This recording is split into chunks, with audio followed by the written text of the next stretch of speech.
হরে কৃষ্ণ। এটা হচ্ছে জন্মাষ্টমী সেলিব্রেশনের সেকেন্ড পার্টের ভিডিও। এর আগের ভিডিওতে তো তোমরা দেখেইছিলে যে আমি কিন্তু সমস্ত অভিষেকের জিনিসপত্র রেডি করে রেখে দিয়েছিলাম, আর রাত 12টা বাজতেই আমি কিন্তু গোপুসোনার অভিষেক শুরু করে দিয়েছিলাম।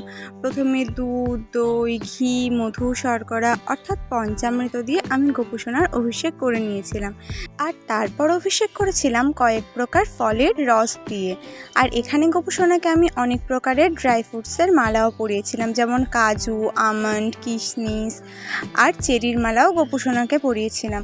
আর এখানে তারপর ফলের জল, তারপর পুষ্পর জল, সমস্ত কিছুর বাড়িধারা করে আমি গোপুসোনার অভিষেক করিয়ে নিয়ে তাকে সুন্দর করে ফুলের মুকুট আর সুন্দর সুন্দর জুয়েলারি দিয়ে সাজিয়ে নিয়েছিলাম। আর তারপর আমি এখানে এখন গোপুসোনার আরতিও করে নিচ্ছিলাম। প্রথমে ধূপ দ্বীপ দিয়ে, তারপর পুষ্প দিয়ে গোপুসোনার আরতি করে আমি গোপুসোনার ওপর পুষ্পবৃষ্টি করছিলাম। এই পুষ্পবৃষ্টি আমার যেমন করতে খুব ভালো লাগে, তেমন আমার গোপুসোনারও কিন্তু এই পুষ্পবৃষ্টি খুব ভালো লাগে। আর তারপর আমি আর আমার গপু সুন্দর করে দুজনে একসাথে কেক কাটিং করছিলাম।